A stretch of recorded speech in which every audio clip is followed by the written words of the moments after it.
Hello everyone. अभी हम बात करेंगे रैलिस इंडिया लिमिटेड के बारे में। 340 रुपये की गाइस करंट प्राइस है। 6,612 करोड़ का मार्केट कैपिटलाइजेशन है। फेस वैल्यू एक की है। एंड गाइस अगर पीयर कंपैरिजन में देखेंगे तो commodities, chemical, fertilisers and agro chemical, pesticides industries में कंपनी का बिजनेस इन्वॉल्व है। एंड जिसके अंदर पीआई इंडस्ट्रीज जो है वो सेक्टर लीडर है और यहाँ पर 7वें नंबर पर आप देख सकते हो रैलिस इंडिया दिया गया है। कंपनी का क्वार्टर ऑन क्वार्टर अगर फाइनेंशियल्स देखें तो जून 2025 में 957 करोड़ का सेल जनरेट किया था, जो पिछले क्वार्टर के हिसाब से ग्रोइंग मोड में है। सब कुछ काट कूट कर नेट प्रॉफिट 95 करोड़, जो पिछले क्वार्टर के हिसाब से अच्छा खासा ग्रो है, क्योंकि पिछले क्वार्टर में कंपनी 32 करोड़ के लॉस में थी गाइस। अब अगर ईयर ऑन ईयर बेसिस पे देखें तो ट्रेलिंग 12 मंथ्स का 2,837 करोड़ करोड़ का एक्सपेक्टेड सेल है, जो पिछले साल के हिसाब से ग्रोइंग मोड में है। एंड कंपनी का नेट प्रॉफिट सब कुछ काट कूट कर 172 करोड़, जो भी पिछले साल के हिसाब से ग्रोइंग मोड में है गाइस। एंड अगर लॉन्ग चार्ट देखें तो 2014 में कंपनी का जो नेट प्रॉफिट है वो 146 करोड़ रुपए के आसपास था, और अभी मतलब पिछले 10 साल के आसपास में 10-11 साल में 172 करोड़ अभी बुक कर रहा है।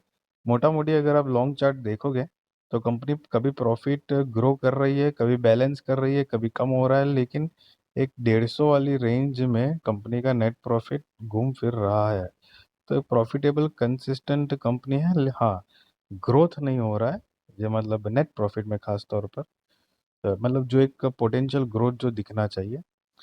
रिजर्व्स मार्च 2025 के हिसाब से 1,885 करोड़। बोरोइंग्स जो है वो long term short term borrowing मिला के और साथ में लीज लायबिलिटीज मिला के 63 करोड़ के आसपास है, जिसमें लॉन्ग टर्म बोरोइंग तो एक्चुअली 1 करोड़ ही है, शॉर्ट टर्म बोरोइंग तो जीरो है। टोटल असेट 2,974 करोड़ का है। अब प्रमोटर्स की holding 55.08%, F I I 11.28, D I 13.84, government 0.41, public 19.37% है गाइस। सो गाइस किसी भी तरह का बाय और सेल रिकमेंडेशन मैं आपको नहीं दे रहा हूँ, वो आप अपने रिस्क रिसर्च फाइनेंशियल एडवाइजर को पूछ कर करना, क्योंकि मैं सेबी रजिस्टर्ड रिसर्च एनालिसिस नहीं हूँ गाइस। सो इस बात का ध्यान रहे। अपना एक पॉइंट ऑफ व्यू ओपिनियन आपके साथ शेयर कर रहा हूँ, चाहो तो इसके ऊपर फोकस रख सकते हो। देखो, प्रमोटर्स की होल्डिंग थोड़ी डिसेंट है, F I D I S भी इन्वॉल्व है एक डिसेंट तरीके से। कंपनी के नेट प्रॉफिट में इतना खास कोई एक्सपोनेंशियल ग्रोथ नहीं दिखाई दे रहा है, लेकिन हाँ, प्रॉफिटेबल कंपनी है। टाटा ग्रुप को बिलोंग करती है कंपनियां। प्रमोटर्स में देख सकते हो टाटा केमिकल लिमिटेड जो है वो प्रमोटर्स है, टाटा सन्स भी है। सो ये टाटा ग्रुप को बिलोंग करता है।